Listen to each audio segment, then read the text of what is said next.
Here I am. Awesome. We're live again. This is the Teachers of Boxing. I don't know how I keep getting lucky, but Coach Ronnie Shields agreed to do an interview with me, and here I am again. So, Coach, first and foremost, thanks so much for taking the time and joining me. Thank you for having me. Of course. My first question, this is something I was thinking about. If you've been in boxing for quite a long time, and right now you're at a point in your life where, I believe you're right around the age of my parents, who at this point are out, enjoying life, and they certainly don't ever want to think about work again. But you still are doing boxing. So the question I want to ask is, what keeps you coming back, for all these years back to boxing instead of, going on? For me, I just love the sport. I got in the sport when I was 13 years old. So I've been in the sport ever since then. And I mean, it's one of the things that, I guess it's like growing up. Growing up, you grow up into certain things. And for me, growing up, before I started, before I got into boxing, growing up, like everybody else, I wanted to be like a football player. You know, everybody in my hometown wanted to be a football player. So that's what I wanted to be, a football player. But then I realized I was too small. I went out for my team when I was in the seventh grade, and I made the team. And then 2 weeks later, we got transferred to another school. And then they told me I had to try out all over again. And that made me so mad that I said, you know what, I'm not going to do this anymore. I'm not going to do it. So I had a friend of mine that was boxing. He said, come to the gym with me. So it was right down the street from my house. I went to the gym, fell in love with the sport of boxing, and still in it. What Not planning what on going anywhere. what do you feel boxing gives you? Obviously, it's an individual sport, so there's a lot of differences. But what did you Yes. get? Obviously, also size is was a part of it. But like aside from that, you clearly gravitated more to boxing. So what was it about boxing that made you love it more than football, or what were like the primary differences that you noticed? Well, basically, boxing is a one-on-one sport. So, you know, and I've always been a competitor. So the competition for me was just what I was looking for. I mean, in football, you don't get that because you have so many other people you have to depend on. But in boxing, no, it's just you and the guy in front of you. So I was more like that, saying, you know what, this is what I want to do. I want to do one-on-one things, you know. And the nearest thing to that was basketball. But again, but boxing one-on-one, man, that was just a competition that I couldn't pass up. Absolutely. When you're working fights, at this stage and this far along, do you still get the same thrill and exhilaration as you did maybe like 20, 30, 40 years ago? Absolutely, man. I still get excited about these fights, and if that excitement ever leave me, then I'm through with the sport. And but right now, I mean, man, I look so forward to going in the gym every day, training my guys, helping them any way I can, and the day that I don't feel like I can help, then definitely I'm getting out. Now, it just in talking to you, you have such a you have a very, very calm, relaxed demeanor. Um, is that how it is typically, like when you're training your fighters? Is it the same delivery? Are there levels to how you'll speak to them, or are you generally keeping it very calm in this manner? No, it's different levels to it. Sometimes you get a fighter that if I'm teaching them something and it takes them forever to get it, then of course, my voice changes. Everything changes. The curse words come out. I tell you, I could really lay out some curse words, Really? but the curse words come out, and but they, you know, all the fighters understand. They understand the frustration because if I'm doing something for 3, 4, 5 weeks and you're still doing something different, then something ain't right. You know, either I'm not showing it to you the right way, or you're just slow. you know, and getting it, you know. And I always tell them, no, it's you. It ain't me. It's you. So, Now, so have you that, you know, decided? You've decided for a fact at that point it definitely is them. absolutely, absolutely. And but some guys takes longer, and I understand that. And some guys get it right away, you know. And but it's been like that my whole career. So I know, and and I do have a lot more patience now than I did, say, 10 years ago. Because 10 years ago, I would have thrown them out. Yeah. Now that's a good point. So I mean, obviously, you've done it through different kind of generations of fighters, obviously, but also as a person, you've probably, like you just said, you probably changed. What are some things that you used to do that maybe you don't do anymore, or you sort of phased out? You're like this. Besides, obviously, maybe you're more patient now. But what are other methods you used to use that now you're like, yeah, that's not going to serve us anymore? It's funny you ask that question because not too long ago, some of my trainers at the gym, they showed me a video of me working a corner, and man, all I was doing was cursing. Yeah, I cursed the whole fight because the guy wasn't doing what I wanted him to do. Then they showed me a video of recent, and there was no cursing, none of that. So I think I've learned that, no matter how much you curse, it's not going to make them do it any better or any faster. So the best thing to do is stay calm and relaxed. And these guys will be calm and relaxed, you know. And I found out that, for me right now, that's the better choice. Instead of, I mean, sometimes, excuse me, sometimes I do raise my voice, but not to a level of years ago. yeah. It's really more calm now. But they could tell the difference between when they're doing something right and when they're doing something wrong.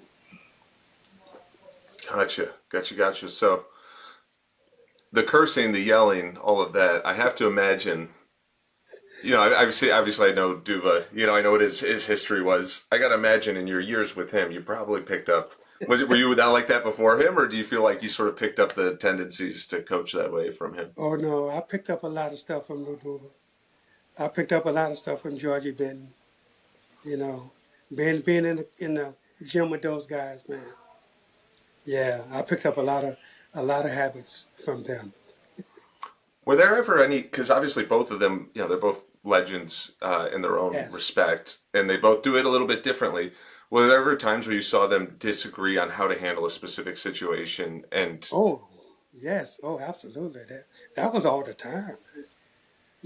I wish that I told somebody this not too long ago that I wish that when we did when we do film study when we did film study, Georgie Benton, Lou Duva, and myself, just us three, and certain things that Lou would ask George, okay, what you see, and then ask me what did I see. So we going through the film study, and I said what I saw. Lou said, okay, here's what I see. Then Georgie sees something, and sometimes all three of us saw something different. And then you ask, how can three people look at the same thing and see three different things? You know, and that got me to thinking about judging. You know, and I used to really get pissed off that a judge didn't see what I saw. But that helped me to be more focused on that. That we're all looking at the same thing, but we see something different. yeah, what were like? What were some of the things that they disagreed on, or let me ask it like this: Who did you tend to agree with more between the two of them? Georgie, of course, Georgie Benton. Lou Duva was wild, man.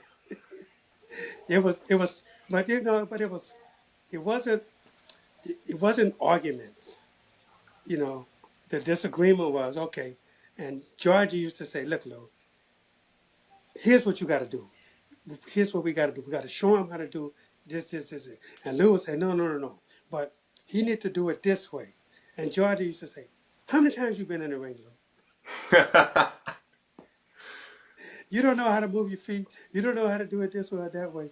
He said, look, when we do the pass tomorrow, Ronnie, here's what you do. Do it this way. And then we're going to do it the way Lou wants you to do it. And see which way the fighter wants to do it better. And we used to do it. And every time the way Georgia had to do it worked. Do you, was that because Lou was just overcomplicating it, or he wasn't thinking of it from a fighter's perspective He of wasn't like, thinking of it as fighter's perspective. He wasn't. He was just thinking of it. Lou was very argumentative, but I think he did it to really make us concentrate more on, I think he on purposely did that to make us really aim more at what we are looking at and what yeah, we're supposed to be doing. And sometimes he'll just laugh. And that's when I know, yeah, okay. Lou know we're saying what we're saying is right.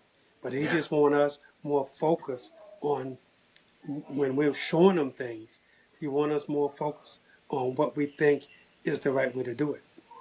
That's a great point because then you're forced to observe your stance and what you're Absolutely. coming with. Yes. And Lou played mind games like that a lot. But it worked out perfectly though.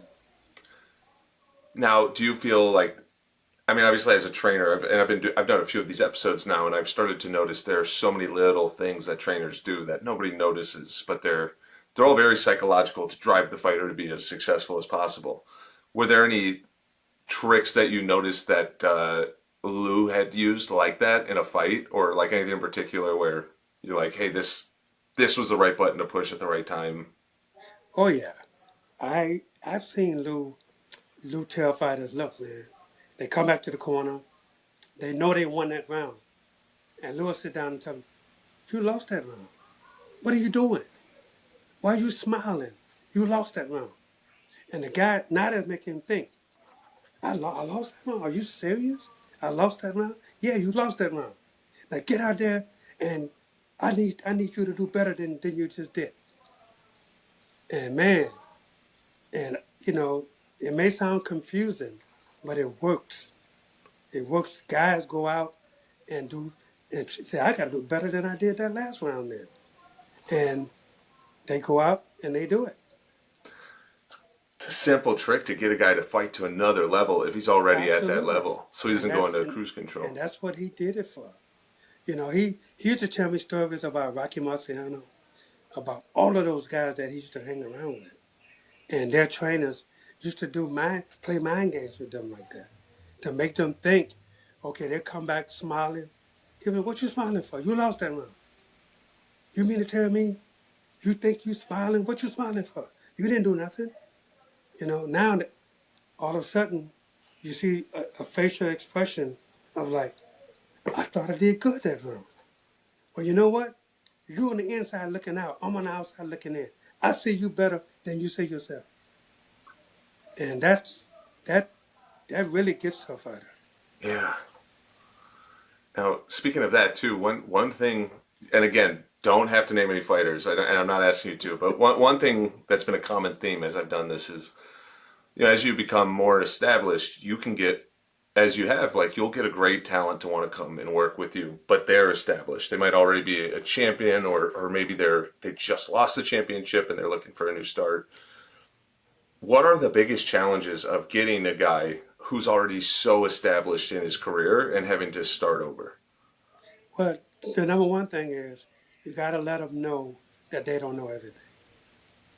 Certain things I may say, they may have heard it before, but I may say it in a different manner. And now it's confusing to them.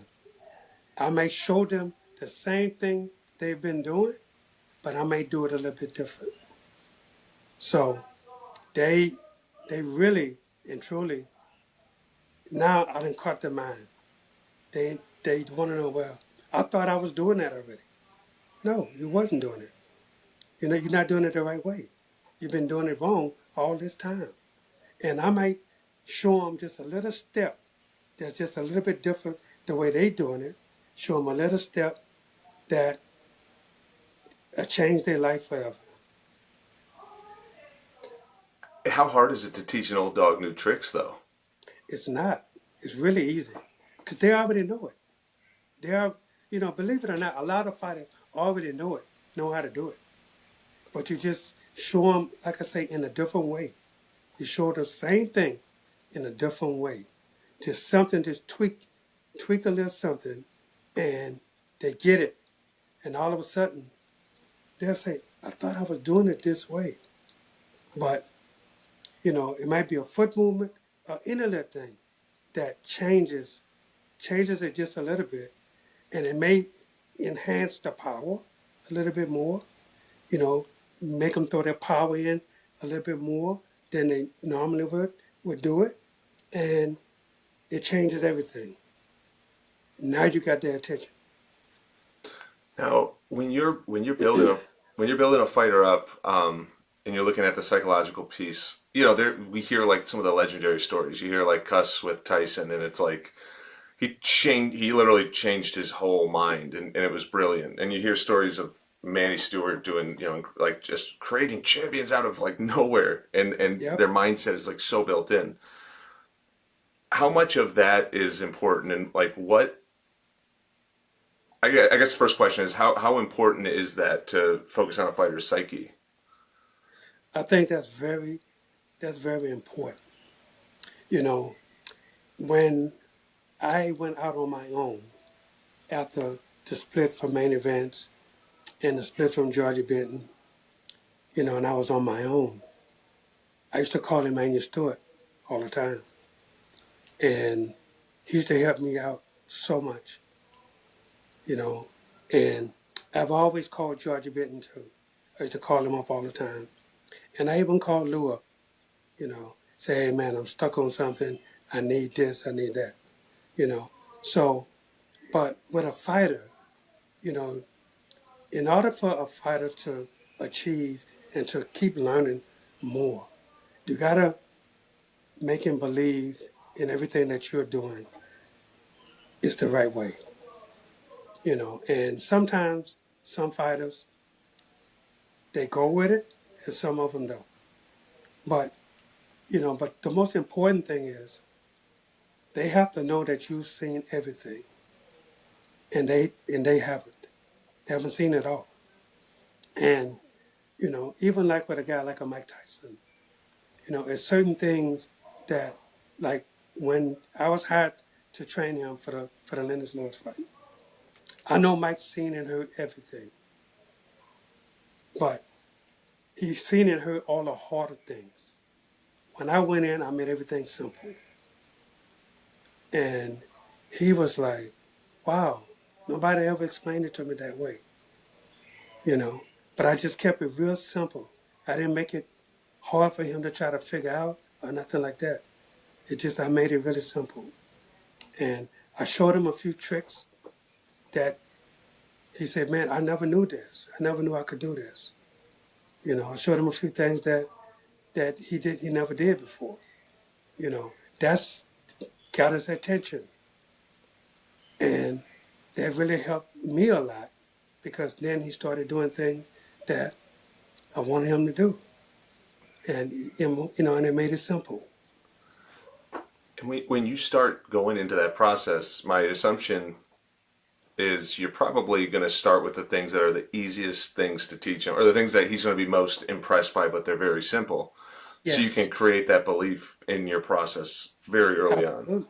Absolutely. That's the number one thing I do with all of my fighters. You know, I make it simple, but really and truly boxers is really complicated because you have so many different styles that you have to guard against. And when you're trying to teach a guy, say you got a guy that's really good, he knows a lot and he does a lot of different things inside of that ring. You have to teach a guy how to defend against all of that. But at the same time, you have to keep his interest to make him understand that, okay, I still want you to do the things that you do best, but at some point, you're going to be on defense. And this is what you have to do. You have to switch this up or switch that up. And some things you may do best, or you may think you do best, it's not going to work against this guy. And and I hear a lot of fighters say, "Oh, but that's my favorite thing to do." I understand. He knows that too.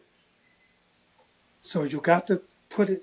You could keep some part of it in, but at certain parts you got to change it, and you got to disguise what you really want to do, so he won't get the rhythm of what he knows you can do best. Do you feel like that's why a lot of times fighters will revert, as things start devolving to chaos, they're sort of going to revert back to their original style? Because ultimately, that's sort of what, from what you're saying, that's sort of what they're working towards anyways, is throwing the same punches and combos. Absolutely, absolutely, and it happens all the time. You know, so and when it does happen, they come back to the corner, and a lot of times I wouldn't say much about them going back to what they like to do best, but sometimes it may work for them, and sometimes it may not. If it doesn't work, I just try to keep instilling in their head, look, this is what you have to do. You have to get away from that. Please get away from that. And concentrate on the things that we worked on in the gym. And normally training camps are 6 to 8 weeks. So sometime even longer. So if we've been doing something for 6 to 8 weeks, you got to keep trying it. Just keep trying it and you'll see what I'm talking about. A short story I could tell you right quick. Yeah. I was training Jamal Charlo, and he was fighting J. Rock Williams, Julian J. Rock Williams. So J. Rock loved to throw the right hand. So I told Jamal we had 3 months to train for this fight, and I said, listen, the right uppercut is going to be the shot that wins the fight for you. I said, look, you can hit him with everything. He takes a good shot, but he cannot handle the uppercut. So he said, okay. So every day in the gym for 3 months, I'm instilling it. Like the first 5 weeks, it was hell. He wanted to throw it out. Look, man, let's throw this out. Just let me throw the straight right hand. I say, no, I'm not going to let you do that. The right uppercut is the punch. He's going to throw a right hand. You counter his right hand with uppercut. All you do is turn your body and shoot the right uppercut. I'm telling you, that's the shot that's going to get him. And for the first 6 weeks, man, he did. He was getting hit with shots. He kept saying, man, I'm getting hit too much. I don't want to do that. Because I'm having the sparring partners throw right hands galore at him, And he couldn't catch that rhythm. He couldn't catch it. Finally, like the last 2 weeks of sparring, boom, boom, he was catching the rhythm. I said, you got it now. So in the very first round of the fight, he was trying it, but it wasn't there. He said, it ain't there, it ain't there. I said, look, don't worry about it ain't there. When you see him throw the right hand, you just keep trying it. It's going to be there. And I think it was like the third or fourth round.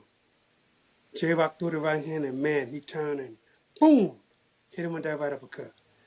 And he went to the corner and looked at me like, wow, that really worked, And that's the shot that they stopped J-Rock with. Now, so you work on that and that was a long training camp, 3 months, 3 months. 3 months. And you got it to pop in the last 2 weeks where you're like, okay, Yep. this is what we're looking for. How often does it happen where you're working on something like that and you have a 8-week training camp and you're like getting to those last 2 weeks and you go, oh my gosh. And what do you do then? Well, sometimes you'll get it. I hate when they get it right off because then in the end it's not going to work. I like for it when it doesn't work for the first 5 or 6 weeks and then we get it like the last couple of weeks. That's when I really That's when I really know we have it in the last couple of weeks of sparring. Because then I see it, they're comfortable with it, you know. But if they get it right off, oh my God, then they start doing it too much. Yeah. And it blows it. It blows the whole thing. And I said, look, we're taking it out the game plan. No, but I like that. I said, no, we're taking it out the game plan. Because, you're showing it too much. You can't show it. You got to, just let it, it's a counter. So just let it be a counter. You're trying to lead off with it, and that's not what you're supposed to do. So, Yeah. so it works different with everybody. That's so interesting. So when you're in training camp, and I might have misunderstood or misread this, you had learned essentially a lot of what you do in training camp is predicated on what you had learned from Manny. Is that correct? No, no, no, no, no, no. From No? Georgia Benton. From Georgie, Georgia okay. Benton. Right. Now, when I was by myself, when main event split up and everybody was on their own, sometimes I used to have a question. If I'm teaching a guy something and it just wasn't getting it, I used to call Emmanuel and tell him what my problem was. And Emmanuel always was there for me all the time, you know. And I just tell him, I can't get this guy to do this, I can't get him to do that. And, and then he'll just go back and say, hey man, you gotta do it this way. You gotta have patience. I hear it in your voice. You're trying to force it on him, and that's not gonna work. You can't force it on him. You gotta take your time with it. This is why you do it 6, 8 weeks out. So you can take your time with it. He's not gonna get it right off. It's not gonna happen right away. You gotta ease him into it. And so I learned that. I learned a lot of that from Emmanuel Stewart.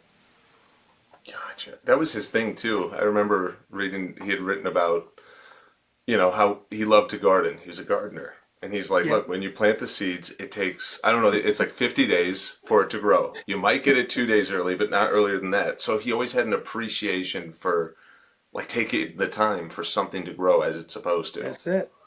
Same thing. So, Exactly the same thing. but on that training camp point, I'll ask it like this: I'll ask a crazy question. What's the worst case scenario? Go like the things you cannot have happen going into training camp, or like throughout the training camp. Oh man. Well, sometimes, right? And I can't mention no names, but Don't, you'll yeah, get no. guys, you'll get guys come in and they think they're the king of the gym.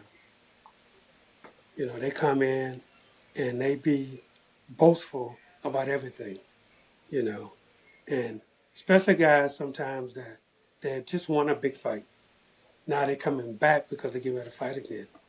And now, other guys in the gym can't say anything to them, because now, hey man, I'm the king of the ring, you know, I'm this, I'm that, you know. And sometimes though, I put them in with somebody who I know is gonna bring them back down to reality. And I do that a lot. When the guys gets his head gets too big, I put him in with somebody, gotta bring him back down. So my get the way I'm understanding that is you'll probably get obviously a really talented sparring partner, but one who's probably about to have a fight coming up. They're Oh really yeah, fresh. This guy's coming off the couch and he doesn't have the absolutely.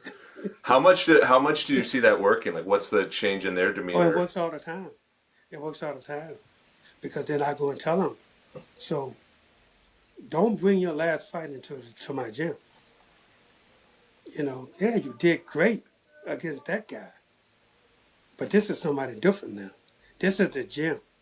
Nobody is the king of the gym. There's no king in the gym. In the gym, you're here to learn. You're not here to be the king of the gym because what is that? That ain't nothing. That means nothing in here. Out there, you could be the champion of the world, but in here, you're just another fighter. There's no kings in here. Now, so with a situation like that, like obviously you can give them really tough sparring off the bat because they've been maybe I don't want to say they're partying, but like they've been out of the ring, they're not working out, they're probably enjoying time Right. with whatever, friends, family. They come back and you can do that to them. But I also, I believe I understand that you're definitely a proponent of like tough sparring to really get them ready for the level of the fight. Well, I'm a fan of tough sparring at the beginning, but I make all my fighters and everybody, we have a lot of outside guys come in to spar also. But the first thing I tell them is this: look, this is sparring. You don't get paid for sparring. As far as this is not a fight. This is training. If you see you hurt somebody, back off. Yeah, You got to back off. And sometimes it used to be, you know, was a while back. I had guys trying to kill each other, and I would have to get in and say, hold up, this is not what you're supposed to be working on. This is not sparring. Sparring, yeah, you could spar hard, but if you hurt somebody, then it's sparring. You don't get paid for this. yeah. They just don't do anything to you but take away rounds from you. So, back off, you know? And, you know, I haven't had that problem in a long time Yeah. because all the guys that we have now, even guys that come in, I just tell them, look, man, spar the way you spar, but something happens, you know, if my guy happens to hurt you, then he's going to back off. So I expect the same thing from you. If you see you hurt my guy, they'll see it better than me because they're in there with them. And if you see you hurt him, hey, just step back and say, hey, man, he needs a minute, you know? And then we work that way. How do you get a fighter ready for like a dire situation? Obviously the goal is you want to prepare them. It's funny. I was watching the football game. I think it was Thursday night. I can't recall, but it was one of these opening games, and it was Philly versus Kansas City. But the point I'm getting at is the game gets rained out. They sit in the Right. locker room for like an hour and change. Yeah. And Herm Edwards on the sideline he's like, nope, you got to prepare them for everything. He goes, we used to have players come out, say, go back to the locker room. He's like, we'd make them wait for 45 minutes. It's like, Yep. it's crazy to have that foresight, but like, how do you prepare a fighter for anything that can happen in a fight? Yeah, it's mainly just talk. Like I tell guys all the time, listen, if you get cut, you can't worry about the cut. You can't change your game plan. Keep the same game plan that you have. When you come back to that corner, we're going to have somebody there who we trust that can close that cut, who get you fixed up. So forget about it. Just get it out your mind. Don't even think about it. I don't care if the blood is going to your eyes. Your mind is better than anything. So block it out. Concentrate on what you're doing. And these are things that we have to work on every day in the gym. Because if you get their mind to that, then more than likely that's going to click in. You have to train your mind for anything, you know, and we do that. Maybe, you headbutt, you get a cut or you get swelling or whatever. Don't worry about it. If it's bad enough, the referee is going to come over and call a doctor in so a doctor can see. If not, he'll see. If he look at it, he may call headbutt and you're cut. And I got a cut for my headbutt. And he let you go. That means it ain't that bad. Yeah. So don't worry about it. It's really bad when they stop it and they bring a doctor in. Then the doctor make the call whether, okay, I'm going to let the cut man do his job. I'm going to give him an opportunity to do it. Okay, so that's why he's there. Yeah. Your cut man, you got to have, confidence that your cut man is going to do whatever he can to stop that cut. And so don't even worry about the cut. Now just worry about what's in front of you. Don't worry about what's on you. Worry about what's in front of you. And that's going to take care of everything. And a lot of that is just making him trust everything's going to be Yes. okay by saying like, hey, I have all this experience. I've seen this 100 times, and this is what it is. I'd imagine a lot of fighters, you got to take stuff off their plates because they're probably worrying about a lot of situations that can happen. And you got to say, Oh, hey, without a it doubt. doesn't actually matter because everything you said. Yeah. I've had a guy get cut, right? I mean, it was bad. It was deep. And I told him, oh, it ain't nothing, man. Don't worry about it. It ain't nothing, you know. And he still feel the blood coming down. And then the cut man gets in and he stops it. But then as soon as he stand out the blood, he'll turn around, hey, man, the blood, man, look, don't worry about it. It's good. You're good. If the referee ain't telling you nothing, trust me, it's good, you Yeah. know. And so, and if it's just a little blood, the referee ain't gonna do nothing. He gonna just let it go, you know. So, but if it start coming pouring down again, then he'll stop it. Let the doctor take another look at it, and if the doctor don't feel, I mean, I've seen some terrible cuts that they just let the fight go, Yeah. you know. So, and that, that's good if they do it because your fighter know, okay, it can't be that bad. They didn't stop it. So they have to trust the fact that what you're telling them. And then afterwards, they'll look at it and say, man, what the F? you But you know? got them to believe it. It's in their mind. So Yeah, they're like, yeah, everything's yeah, fine. We're going to keep fighting. Let's go. absolutely. Absolutely. So throughout the training camp, you're saying you do it'd be like a tough sparring early, and then from there, sparring is more. I mean, it's you're learning, right? It's all a learning Yes, exercise. exactly. Are there certain benchmarks that you expect to hit at certain points in training camp where you say, hey, by day 20 you should be like able to do this and that, like what do those look like? Yes. Look, after 6 to 7 hard weeks in the gym, if we don't have the game plan down by then, I'm worried as hell that we're not going to get it down. Because now we may have 2 or 3 weeks left. But, and if I don't see that we're doing what we're supposed to be doing, man, I have to have the sit down and go over everything again. And I would even do it right before sparring. Take them in the back room and just me and the fighter talking. Look, man, you're not doing what the game plan is. You're doing something different.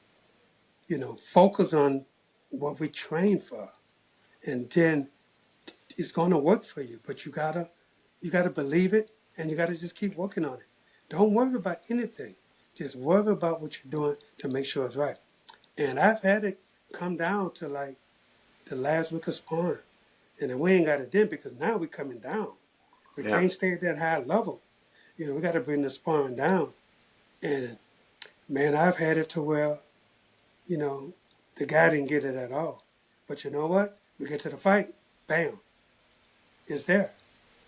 You know, so I've had it both ways, and I've had it where you know he didn't get it at all in training and didn't get it at all in the fight. In that situation though, say you've tried everything, you have the sit down, the talk, you let them know like, hey, this is everything right now. You either do this or you're gonna probably lose that fight. How do you Yeah, change the game plan going into the fight then? When you like, I mean, or how would you approach that if you're like, he didn't get this at all. We just had to come down. And the fight's coming up. I mean, what changes at that point for you, or do you just stick right with that plan? yeah. I mean, because that's all I've been working with him on was that plan, and they have Yeah, done something different. So I just tell them, look, man, this is my plan. You hear it every single day. When you get in that corner, you're going to hear the same thing all the time. You do something different, that's on you. It's not on me. Because you hear me every single day telling you do this, do this. And you're not doing this. Something is wrong. You know? If if you didn't like the game plan from day one, tell me that you didn't like it. No, no, no, I think it's a good game plan. Okay. Why are you not doing it then? And I've had that. I've had that. And I'm saying, why you not doing it? yeah. Maybe I should do something different. No, no, no, no, no. No, no, no. I like it. I like it. But if you like it, do it. You've been doing this long enough. Why do you think a lot of guys don't do it? What do you think's happening? Like, what's the You know disconnect? what? I have, I really and truly can't answer that question because, you know, if, I mean, I don't know. I've had it just the opposite. right? That it didn't work in the gym, but in the fight, bam, no problem, you know. So, and I guess that sticks in my head a lot. Say, oh, you know what? It's gonna work. I know it's gonna work. But I've had guys do it, and some guys don't do it. They all of a sudden they change it. But now I've had it to where I put a game plan together. They changed it and won. Yeah. You know, so I commend them on that. And I do.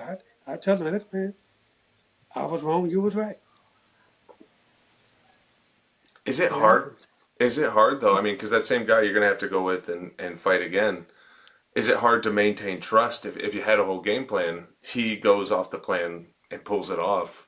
Is it Yeah. hard to keep his ear at that point? No, not at all. Not at all. Not at all. You know. Sometimes, man. You know, we as trainers, we're still human beings. Yeah. You know, we're still human beings, and you may see something that you know is going to work, but for that particular fighter, it didn't work for him. Normally it would work, but it didn't. That happens 9 out of 10 times. So the record is still good.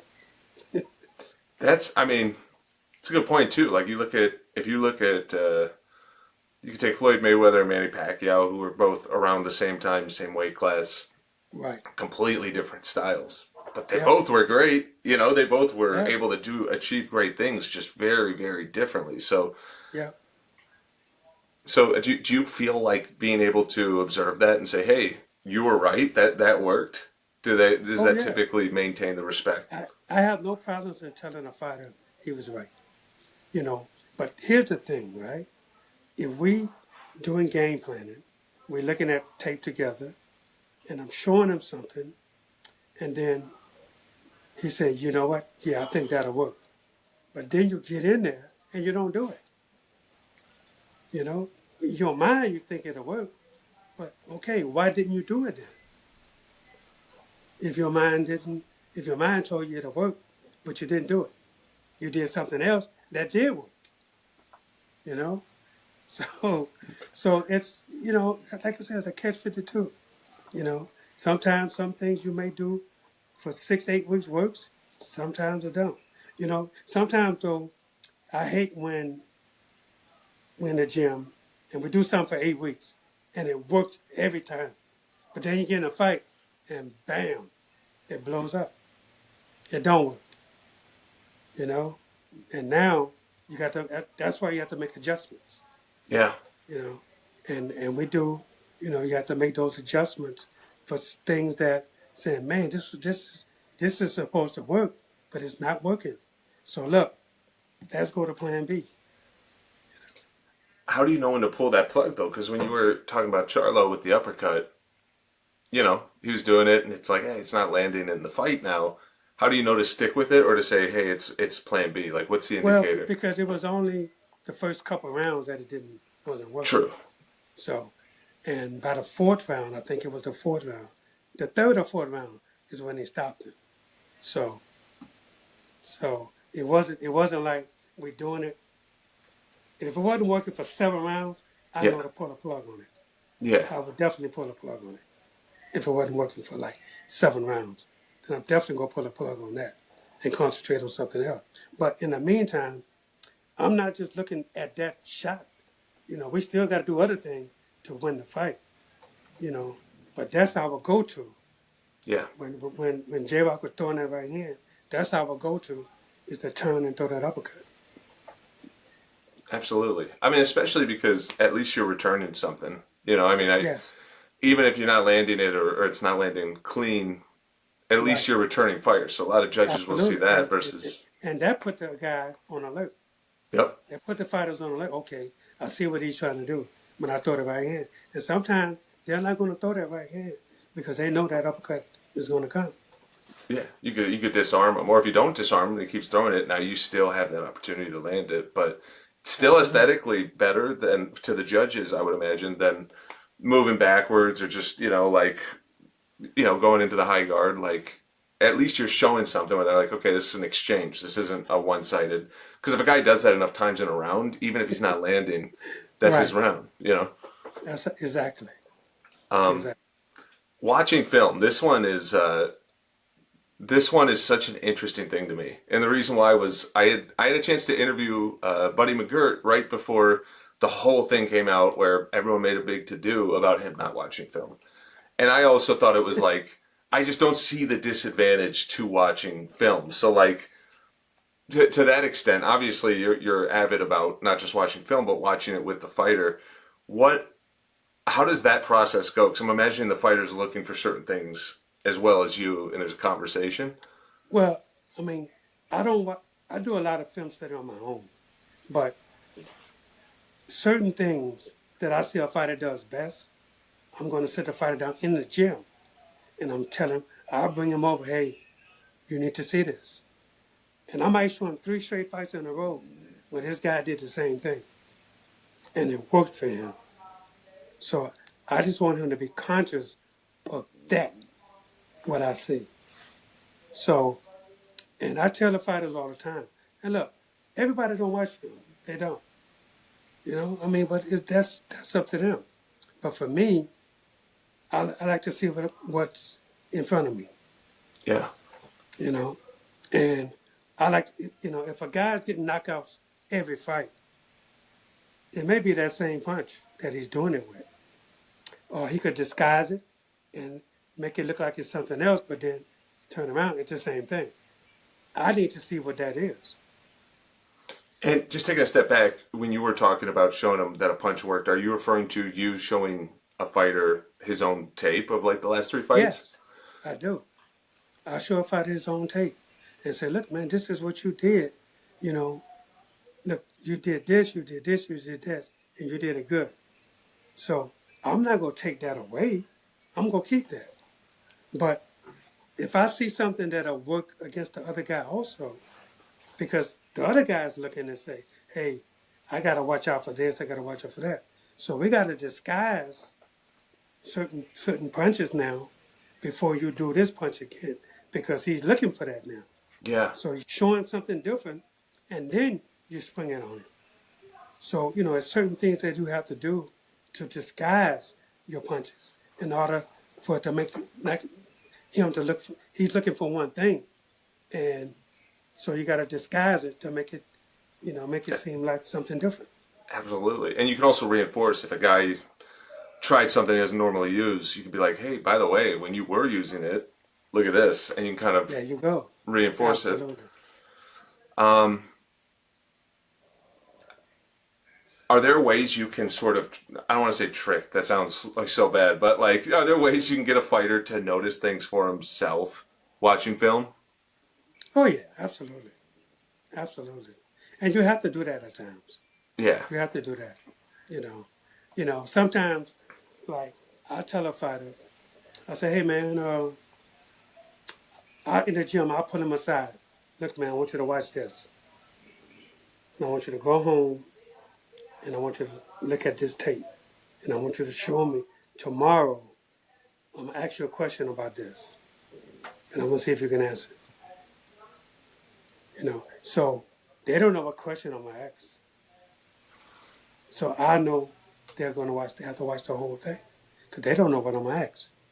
So they may come in the gym and they come in the next day to look at me. I don't ask nothing. That's a good trick.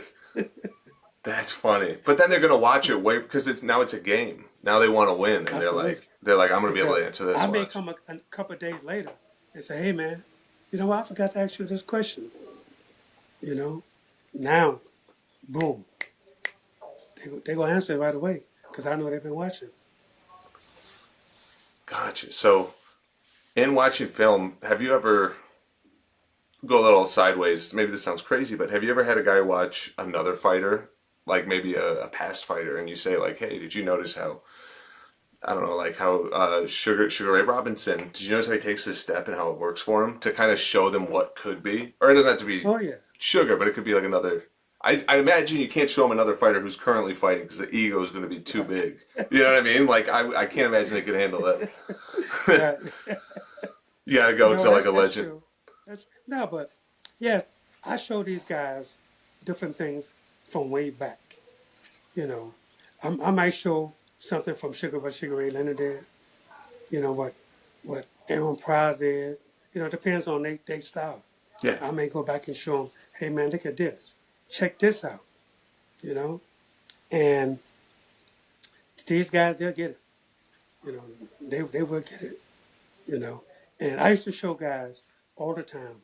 Georgie Benton, right? He was man. This guy was a master of defense and offense. So our thing was that depends on who you're fighting. And let's say you got two guys fighting in close, right? We used to work on beating their arms down all the time. So this one kid, I was showing him that. And they said, oh, Canelo does that. So you get that from Canelo. And so I would tell them, I would make them go back and watch Georgia Benton fights. I say now, this is from the 50s. So where do you think Canelo got that from? You think Canelo came up with that? Yeah, but he beat Bivol's arms down. Yes, he did. But he didn't make that up. It wasn't Canelo. It wasn't during his era that was a popular thing. Canelo is smart enough to use it. That's why it's good sometimes to go back and look see what you can pick up from the old guys. yeah. And that's what Mike Tyson used to do all the time. When I started training Mike, man, me and Mike sit up, man, almost every night watching all these old tapes from way back. And he pick up a lot of stuff from all these guys. And that's what smart fighters do. You know, if you run out of things, sometimes you can go and look and see what other guys are doing. Not just the older guys, but the current guys also. Take it from them. Look and see. It may work for you. That's how you build. That's how you build everything. I would agree, and I would say the great. This is just my own opinion, and I think the greatest fighters are the ones who can adapt and fight a different fight. I think you look at, there's the obvious ones like you see Ali against George Foreman, and he's not dancing. He couldn't really dance anymore, but he Right. found a new way that he could beat this guy who was a Yeah. monster. Or I'm trying to think of, obviously Floyd was a master of adapting. Literally, Yeah. in the middle of Yeah. a round, he could change his entire approach to the guy. He was Exactly. just a master. Bam Rodriguez is a guy now who I watch, and I'm like, this guy's got a lot of different dynamics. Like he's got Yeah. so much in the tool belt, but without question, yeah, the guys who can change their style, because eventually you're gonna meet your match if you only have one style. You gotta Yeah. have a couple different things. Or at Absolutely. least that's how I've seen it. No, that's perfectly right. You know, these guys, you can't be the master doing the same thing. You got to at some point you have to adapt to something and put in something different because guys are gonna get that style and say, you know what? And it's a way to beat it. There's always a way to beat it. But, once you start changing things, simple things too. You don't have to change your whole style, but you change simple things and that makes it even harder because sometimes they haven't seen you do that. Yep. So it's something different. And they'd be like, hold up, man, you ain't supposed to be doing that. I ain't never seen you do this before. You Well, know? that's why Buddy said specifically, he's like, you don't want to watch film because you may come looking for one thing, and they come with another. But I think some guys have like a poker tell. You know what I mean? Yeah, The little things they might like drop a shoulder a little bit before they throw a certain combination. And it's like if you can catch that, you're gonna like. There's gold. I feel like there's definitely gold. You definitely want to see that. yeah. Every fighter have a habit, whether it's a good habit or a bad habit, and you got to pick up those habits because habits are hard to break, whether it's good or whether it's bad.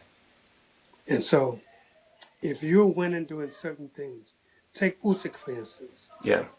Usyk don't. He's been fighting the same way his whole career, you know, and nobody's ever been able to beat him. So what is he changing? Nothing, because nobody's has made him have to change anything, you know. So that's that's a guy that he's just great, man. He was great as an amateur. He was great as a cruiserweight, and he was even better as a heavyweight. Yeah. You know, and he fights the same way. Nobody has made him change anything. I think it's just my opinion. I think the only thing that's going to catch him right now is just going to be time and a young enough, talented enough fighter. And that's no disrespect Yes. to him, but No. his legs gotta be working to fight like that. You know, Yes. you can't let your once your legs start to go, you can't keep up that pace and those angles. Well, That's what it looks like. that's one thing. You're not going to be Father Time. No. So you're not going to do that. So Usyk, at some point, yes, if he keeps fighting, he's going to have to change that. Just like we said earlier with Ali. Ali couldn't do all the movement and stuff to fight George Foreman. You know, so he changed it.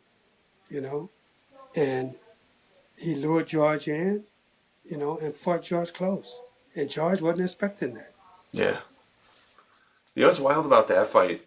I believe I could be wrong about this, and you may know better than me, but I believe Angelo Dundee before that fight had noticed the ropes had a lot of slack. And so he told him, he goes, look, these ropes, they're not tight enough. I don't want you falling through. He goes, just stay off the ropes. Right? And ironically, I think But they do. it was all this slack in the ropes that he used to his advantage. Like, It did. It did because he was able to lean back and yeah, make George miss. create Oh the yeah, illusion he's on the ropes, and then it's like, yeah, wait, he's still. I mean, it was just yeah. brilliant, you know. That's what he was. Absolutely. Here's one. So obviously, you were talking about Lou and Georgie, and Georgie always came back, or often came back with, "Hey, I've been in the ring. I know how this goes." How much do you think that helps as a trainer versus not having in-ring experience?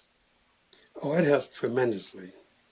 It does because sometimes when a fighter comes back to you and he tells you, "Look, man, you know, this is happening to me. That's happening to me," and if you've been in the ring, you know exactly what he's talking about. And if you haven't never been in that ring, you have no clue what he's talking about, you know? And so this is when you have to be a fighter yourself and say, yeah, man, I understand. But there's always a but to it. Yeah, You got to revert back to this or revert back to that. And they understand what you're talking about. But if you have somebody that's never been in that ring and you're trying to ask them that same question, they lost. They can only tell you what they feel is right. They don't know it's right. They just have a tendency to say, okay, well, then you got to do this or you have to do that. And that could be confusing to a fighter. yeah. Also, I think understanding when a guy's hurt, like this is I think people forget these guys are getting hit, and it can mess with it can mess with your ability to focus and maintain your balance and like all of these things. So there's a lot of survivalistic things that can happen in a ring that only somebody who's been hit that hard and had to Yep. keep fighting would Yeah. understand. So I'd imagine, I tell fighters all the time, listen, if you get hit and hurt hard and you feel one more punch is gonna end you, take that knee. Don't be afraid to take that knee because that could save you. yeah, Because that's an extra 10 seconds. Oh well, a little less than 10 seconds. You got to get up before 10. But still, by the time he come out of the corner, that's another 5 seconds. So that's life changing for a yeah, fighter. That could be enough time for you. So don't be afraid to take that knee. And I tell guys that all the time. Take that knee. If you feel one more punch that's gonna be the end of you, take that knee.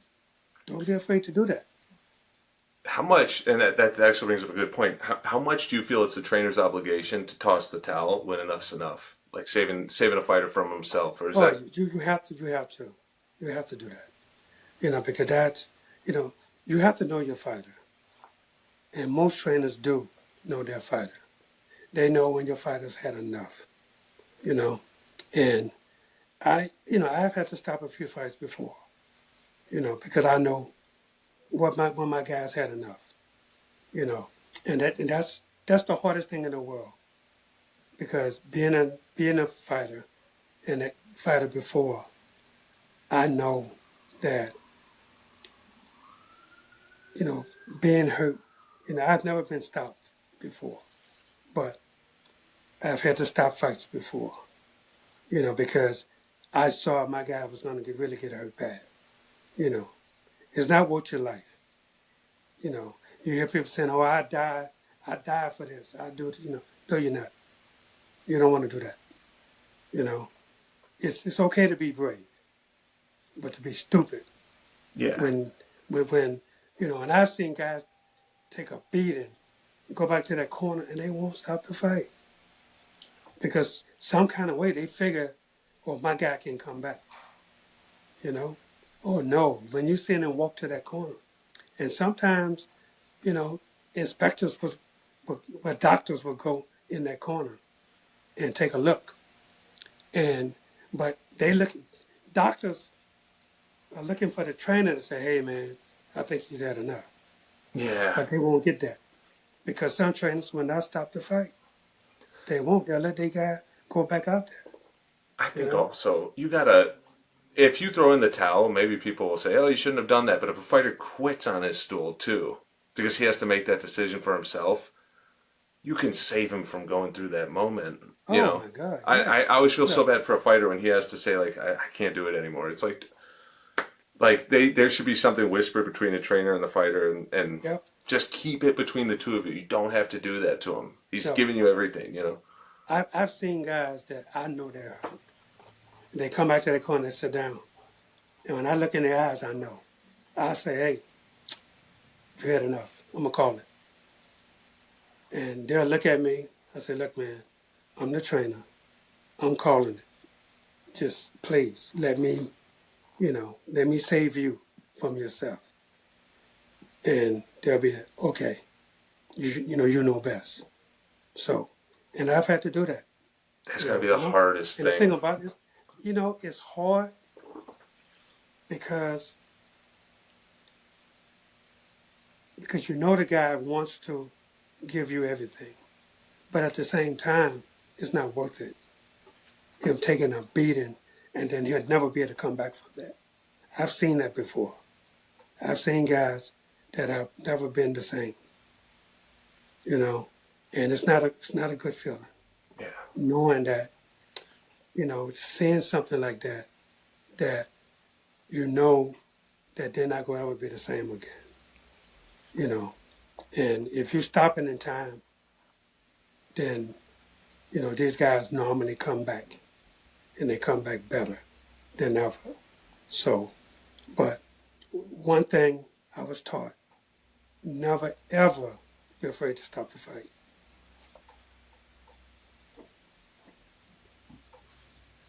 That is good advice for I think a lot of younger or newer trainers to hear.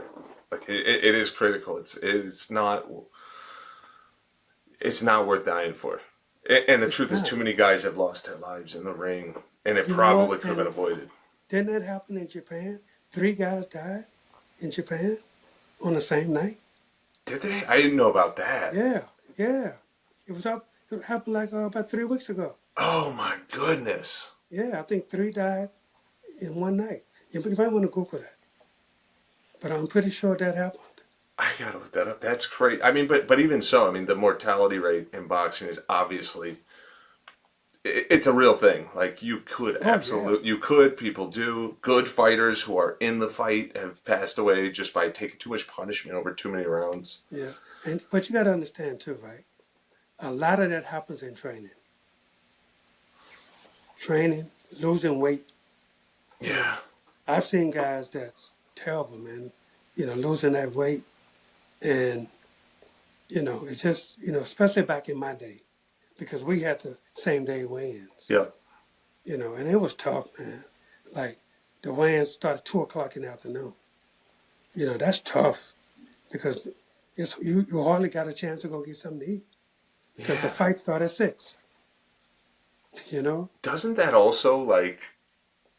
I mean, I have to imagine the quality, and I'm not trying to knock boxing as a whole, but like the quality of fights, I feel like would be better if guys sort of fought at a natural weight.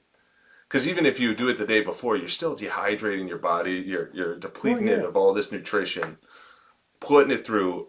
I mean, in some guys, what they do to Koei is crazy. And then it's oh like, yeah, there's no way you're gonna fight your best fight if you did that to yourself. It's even if you, I mean, they all look great, but I just imagine what would they be like if they fought at their regular weight and there was no right, weight cut, you know? yeah. And a lot of guys, I tell you, they wouldn't be at their best though. They wouldn't because that's the reason you got weight divisions. Yeah, You know, that's the reason you have weight classes because some guys are good at one weight, but then they go to the next weight and they terrible. They are. They terrible at that weight. Some guys just have to naturally be bigger than the other guy. The confidence is there because hey man, I'm a bigger, stronger fighter. yeah. So I know, and believe me, the psyche is huge in boxing. It's huge. So you're saying like the guys who are considered a weight bully, like they blow up, you know? I mean, obviously, some sanctioning bodies have certain requirements to how much you can rehydrate Yes. to. Most guys wouldn't respect it anyways if they can get down 20 pounds and go up. I mean, Right. you think that a guy who he's gonna he'll weigh in at, I'll give an arbitrary weight. I'm not trying to point anyone out, but Uh, let's say a guy can come in at 147 to weigh in, and then he's closer to like 164 or 65. That's gonna happens psych all the out. time. Oh yeah. It happens all the time. All the time. You know. And but even when you let's say the IBF got you can only weigh so much, Yeah. the next night or the next day, right? So they'll check you 8 o'clock that morning, right? Oh, So yeah, they'll check you at 8 o'clock that morning. Okay, but after that, then what? You could go eat for and gain as much weight as you want to, because yeah. that night you don't have to be. It's only that morning you have to be there. That's still Just I not, do. that's not a solution. Yeah, so you could hydrate a bit, like Yeah, sort of moderate it, eat, yeah, moderately, and then after that, just not gorge, obviously, but you can fully right. replenish and hydrate. Oh yeah, you still gain 15, 20 pounds. It don't Yeah. make a difference. You just can't do it that next morning at 8 o'clock in the morning. You can't be 10 pounds over. Yeah, so get Okay, 10 pounds to 8, 10 pounds after, right? Like, yeah, and that's what they do. That's exactly what they do. But I've seen guys gain 15 to 20 pounds after that 8 o'clock weigh-in. So nothing has changed. yeah. And it's hard to avoid. I mean, I think that was the concept behind same day weigh ins is okay, a guy can't really, if he weighs in today, it wouldn't be beneficial to cut so much weight. So pretty much you're going to Right, get him, in his shape. But then I right. think guys just cut weight anyways, right? Like you cut the weight Well, and get the edge, right? absolutely, absolutely. Everyone's gonna, I tell you, it was, back then you had to fight your weight.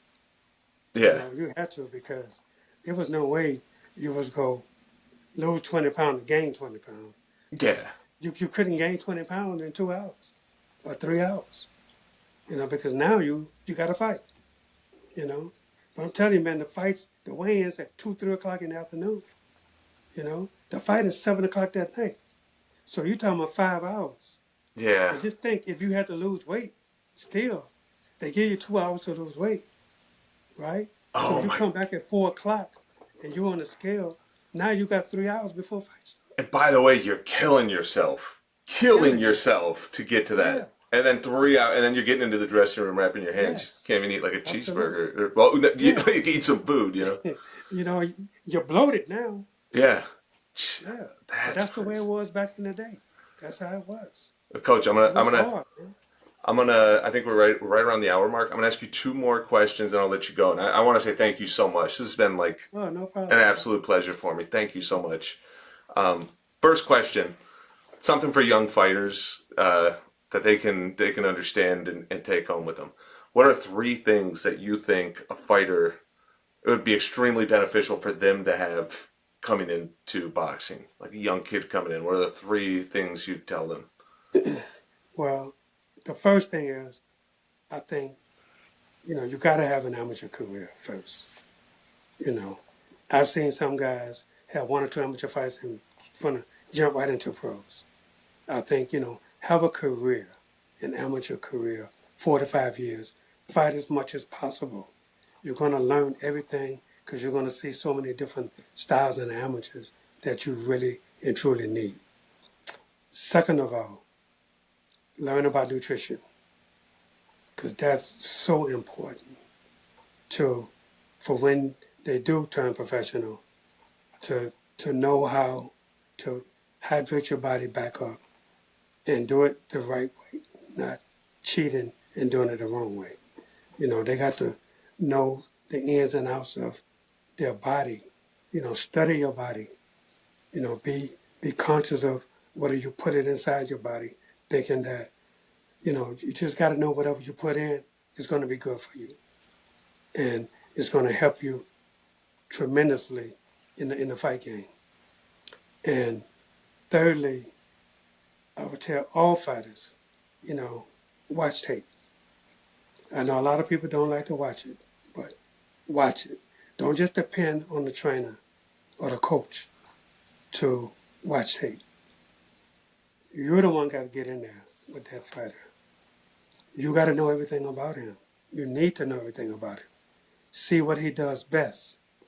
Study that because even in the amateurs, I mean, we used to watch tape even in the amateurs because we didn't we didn't have tape at the beginning of when I started my amateur career.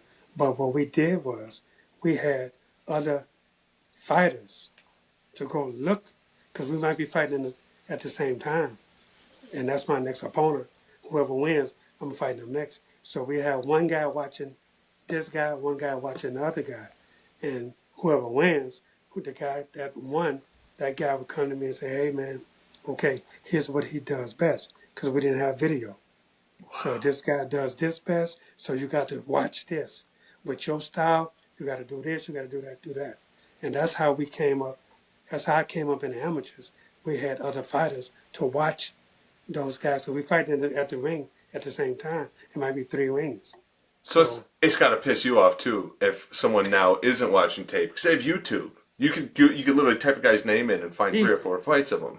Oh, absolutely. You can always find it somewhere. You can find it somewhere. And look, everybody, like I said, everybody don't like to watch. Like Buddy, I know he don't like to watch things, but for me, I've been doing it my whole life. So, and for me, it helps me for to train a guy because I know what to look for.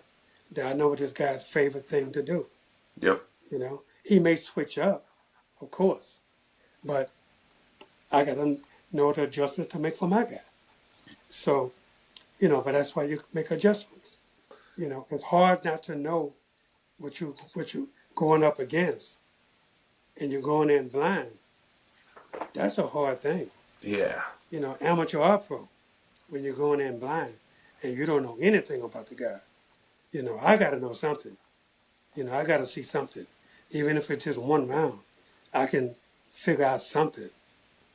You can at least at the very least figure out if he's going to come and bring the pressure or if he's going to step Exactly. back and say, You okay, know at least we have that to. And also, I don't feel like in the amateurs there's aren't enough rounds for a guy to not do exactly what he does. He has to default exactly. to it and just do it. Oh, no doubt, no doubt. Because if you're only going 3 rounds, I mean, come on, you know. Yeah. And you got, and amateurs is based on points, they're on the point system, basically, because, you got judges looking to see who's scoring and who's not scoring, you know. So you got to get it, there's no strategy as far as, if you find a guy that runs all over the place, okay, then you got to have a strategy. But if you got a guy that's going to come right at you and you fighting the same fight Yeah, as him, hey, it's tit for tat now. Now you got to know, you got to do what you have to do, but you have to learn certain things to catch these judges' eyes. absolutely. Now, it's kind of like a three-part question, I guess, but the last thing, three pieces of advice that you would give to any young trainer. There's a lot of trainers popping up everywhere, right? And Right. it's important. I think it's critical for them to know what came before them, because that's how guys like you and all the great trainers came around, was because they typically learned from other great trainers. I think it's Exactly. critical to pass that on. So three things you would tell to a new trainer who's just starting out. Well, the first thing I would tell them, whoever they're going to train, learn that fighter. Learn everything you can about that fighter. Know what he does best. Know what he doesn't do so good. I think that's the number one thing. You have to. You have to. Because if you don't know your own fighter, how can you take him anywhere?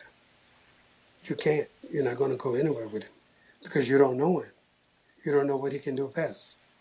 So you have to learn and you do that talking to him, seeing what his habits are, good habits and bad habits. You know, try as best you can to take away the bad habits if you can. But just know your fighter. Know who he is. Know what he's all about. Know what he can do and what he can't do. That's the number one thing. Number two, film study. Know the opponent. I think that's the most important thing because every opponent do something good and every opponent do something not so good. So you have to know the good things and the bad things that your opponent do and get your fighter to work on that. However long it takes, you got to make him understand what he has to do inside of that ring. That's why you're the trainer. That's why they came to you to help them advance in their career. So to me, you have to know the opponents before, and you have to know everything about them to teach them how to handle any situation that comes up with the opponent. So you got to know how to beat the opponent. And thirdly, uh, I would say make sure that you know your team, the team that's around you. You have to know everybody. I know a lot of fighters, they go to a manager they don't know anything about. Or they go to a trainer they don't know anything about. You have to know who has your best interest at heart, that a trainer or manager have your best interest at heart. Especially, you know, you this is the toughest thing for me in boxing is managers. Because some has your best interest in heart, some don't. And I've seen both. And it's a shame sometimes when I say things that I know it's not right, but I can't say anything about it because, I don't know them in that manner, in that way. But take fighters have to take care of their own business. Don't depend on someone else to do your business for you. Be involved in your business. Don't leave it up to a manager to say, okay, this is who we're going with, that's who we're going with. Have a say so Yeah, in your career. Have a say so. Because if you don't have a say so, then you're dependent on someone to do something for you that don't even know you sometimes. Sometimes these managers don't even know much about their own fighter. And I see it all the time. You ask them questions about their fighter, they don't know the answer to. So these fighters have to know who they're putting their career in their hands. Make sure they know everything about you, what you're about. And last but not least, I know you said three, but No, go. a little bit Please. more. Go for it. Last but not least, pay your taxes. That's a good one. I'm telling you, so many fighters I know that don't pay their taxes. I mean, it's a shame, man. You would, and I'm telling you, I know a bunch of them. I get it. I'm gonna be honest. I get it because you get all that money, and if you're used to working jobs, so they pull the taxes for you, and all of a sudden you get all this money. You're probably thinking, "I'm gonna make the money again. I made it Yeah, once. I could probably make it back." But then yeah. I think it just adds up on you. Oh my God. I hate paying my taxes. I didn't like that one. No, I'm kidding. No, I mean, you know what? They have to make that a part of this, because that's a part of the sport. And so many of them have gotten in trouble and still paying taxes to date Yeah. because they didn't pay them. They didn't think they had to. Oh, I didn't make enough. Oh, yes, you did make enough. Yep. You made enough to pay taxes. Yep. And that's something they got to do on their own. They shouldn't have to depend on a manager or a trainer or anybody else to do what they should be doing themselves. Also, you got to advocate for yourself. Like you said with the You manager, do. like if you're trusting somebody with all your money and all your taxes, how many times have you heard of somebody they're holding on to your money for whatever reason, and I've seen it. they're like, hey, I can invest it in this, and then I'll pay your taxes when time comes, and I'll take the difference, and all of a sudden they lose all your money. They Like lose everything. Absolutely. happens all the time. I've seen it happen all the time. I know a lot of fighters that still owe the IRS for the rest of their life. Mike Tyson is one of them. That's a bummer. Now he's got to fight some of these fights now to still make his income. Well, he's going to owe them for the rest of his life That's crazy. That's crazy. because the interest is compounded daily. That's like worse than getting credit card debt. you know. Yeah, no, it is. It's worse. It's worse. Oh my goodness. Well, Coach, I You appreciate. know, Oh, sorry. it, I didn't mean to no, interrupt. but you got to make a deal with them. You have to make deals with them on how you should pay because you have to make a living. And it's a shame to get in that situation, to even get involved in that situation with the IRS, man. You don't want to do that. But it's so funny. When they owe you, they take their time. Yeah, they won't call you. They won't let you know. You go 10 years and never find out. Yeah, absolutely. Funny how And that then they don't works. want to pay you interest. Yeah, they don't pay their compounded interest either, do they? And No. you have to file for your own taxes too. Yeah, You have to tell them what you're owed. It's like, I don't know, don't you guys see all this already? I think you know. absolutely. Oh man. Well, Coach, I appreciate you so much. This has been incredible. Thanks for taking the time. It's so well worth it. I just want to say thank you so much. I appreciate you a ton. Well, thank you, man. Appreciate you. Awesome. I look forward to doing it again one day. Thank you, Coach. Awesome.